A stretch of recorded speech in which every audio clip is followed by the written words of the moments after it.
हर से आपको coordinate geometry class 10 के जितने भी फॉर्मूले में आपको क्विक क्लियरली रिवाइज करा देता हूं। देखिए सबसे पहले यहाँ पे लिखा डिस्टेंस बिटवीन टू पॉइंट, यानी मान लीजिए कि पी और क्यू अपने पास दो पॉइंट है, उनके बीच में डिस्टेंस का फॉर्मूला ये होगा या तो यानी कि ये होगा। ध्यान देने वाली बात क्या है, दोनों फॉर्मूले काम कर जाएंगे, बस ध्यान ये देना है अगर यहाँ 2 से 1 घटा रहे हो तो यहाँ पे 2 से 1 घटाना है, यहाँ 1 से 2 घटा रहे हो तो यहाँ भी 1 से 2 घटाना है।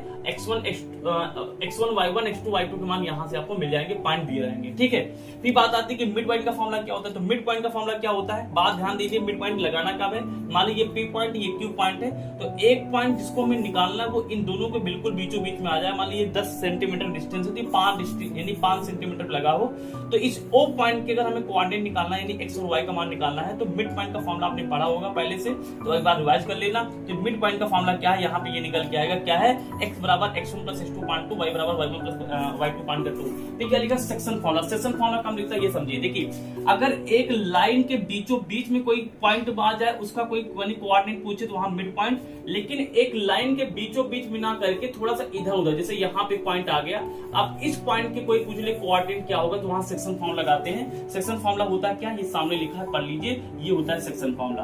फिर क्या होता है भाई, अब ये क्वेश्चन कई बार एमसीक्यू में आता है कि इक्वेशन ऑफ एक्स एक्सिस क्या होता है। ध्यान रखना, जब कोई पूछे आपसे कि इक्वेशन ऑफ एक्स एक्सिस क्या होगा, तो y बराबर 0 लिखना है। इक्वेशन ऑफ y एक्सिस उल्टा करना है, x एक्सिस में y बराबर 0, y एक्सिस में क्या करना है, x बराबर यानी कि लिखना है 0 लिखना है। फिर लिखा है डिस्टेंस फ्रॉम द ओरिजिन, कोई पूछता है ओरिजिन वाला पॉइंट कितना होता है, 0,0 होता है। अगर कोई पूछता है कि ओरिजिन से डिस्टेंस बताइए, तो आपको लिखना है कि अंडर रूट के अंदर x स्क्वायर प्लस यानी कि y स्क्वायर। ठीक है, अब लास्ट फॉर्मूला ये है कि अगर आपने पास कोई ट्रायंगल है, देखिए ध्यान से, कोई अपने पास क्या है, ट्रायंगल है, और कोई ट्रायंगल के 3 पॉइंट हमारे पास जो कोऑर्डिनेट इनके दिए गए, इनके वर्टिस के कोऑर्डिनेट दिए गए हैं, कोई पूछता है इसका एरिया बताओ, तो एरिया का फॉर्मूला अपने पास ये होगा, ध्यान से देख सकते हो।